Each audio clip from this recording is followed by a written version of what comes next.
Summer holidays வந்தாச்சு நம்ம GT Holidays வந்தாச்சு South India's #1 travel brand எல்லாத்தையும் நோடியோட விட்டுடுதே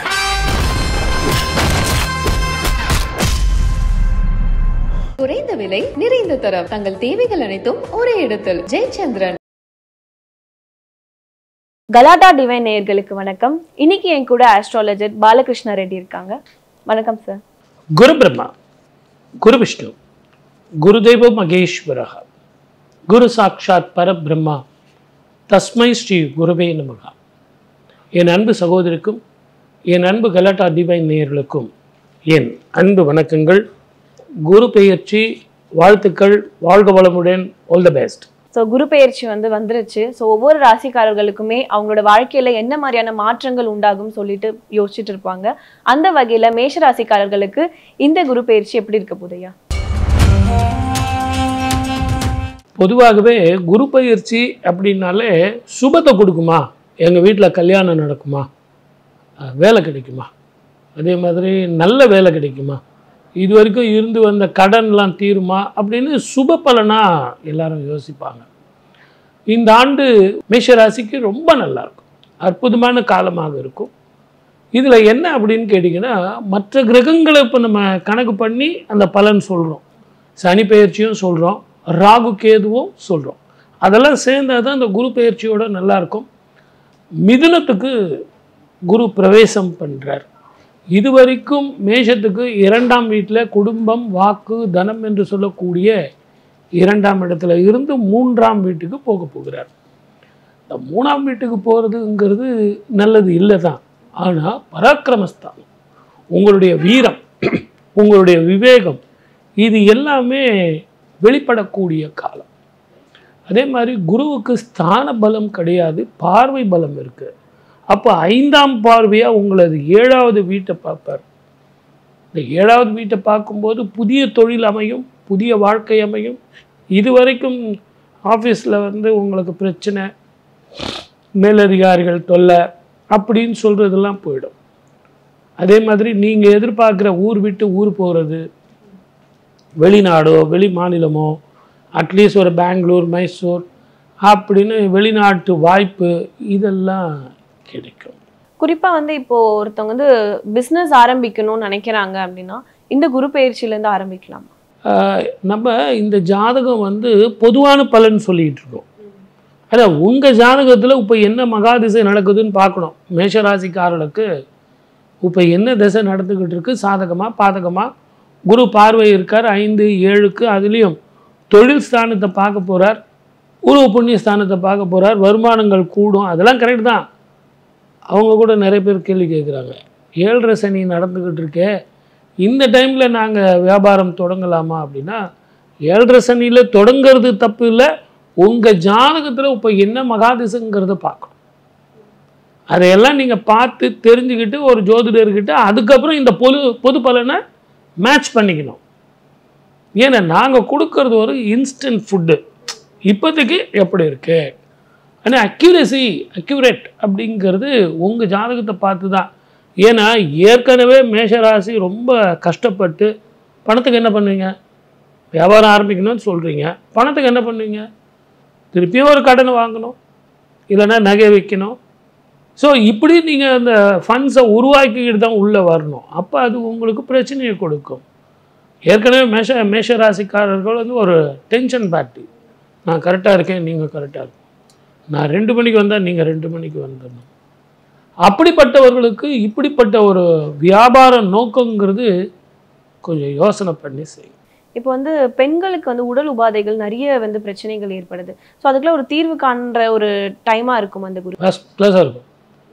வியாதிகள் மட்டுமல்ல, மனோ தைரியத்தை கொடுப்பான், மன பிரச்சனையை போக்குவான். அடி வயிறு, abdomen problem, uterus problem, urinary problem, கண், தலைவலி, நரம்பு, இந்த பிரச்சனைகள்லாம் தீரும்.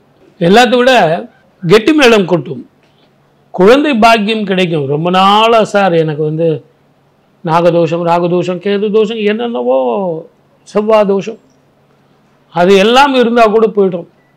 என்ன சார் 7.5 பீரியடாக இருக்க, இதில் போய் கல்யாணம் ஆகுன்றீங்கன்னா 7.5 பீரியடில் தான் கல்யாணம் ஆகும்.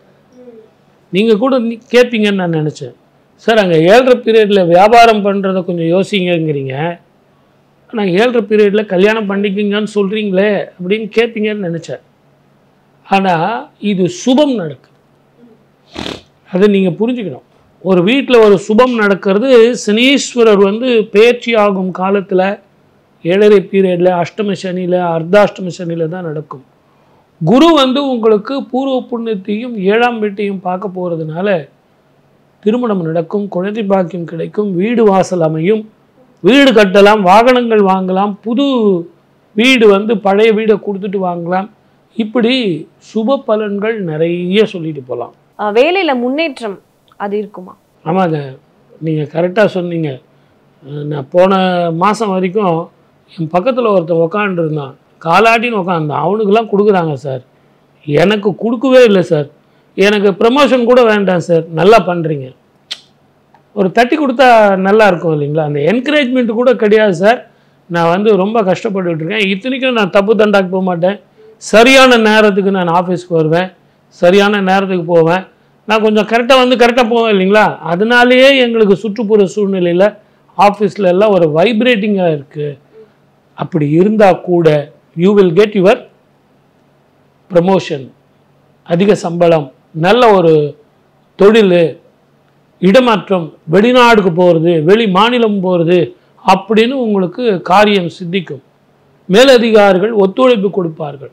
ஏன்னா உங்களது சின்சியர் ஒர்க்கை பார்த்து உங்களுக்கு அப்ரிசியேஷன் வரும்.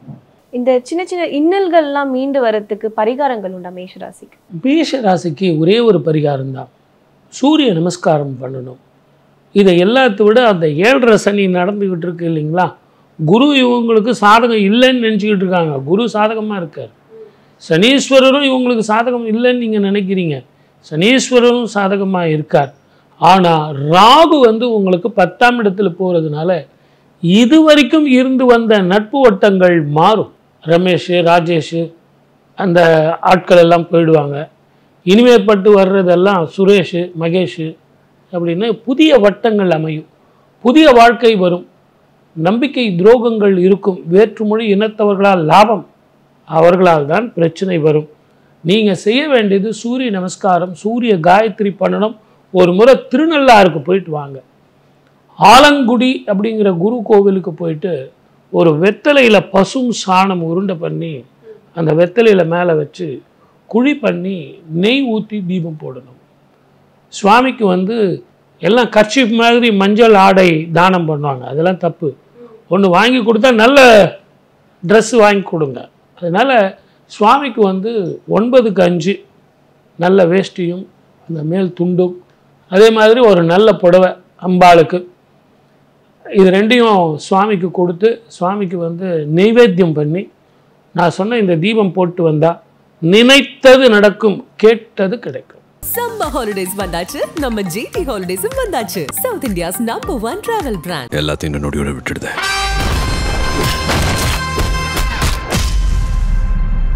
குறைந்த விலை, நிறைந்த தரம், தங்கள் தேவைகள் அனைத்தும் ஒரே இடத்தில். ஜெயச்சந்திரன்.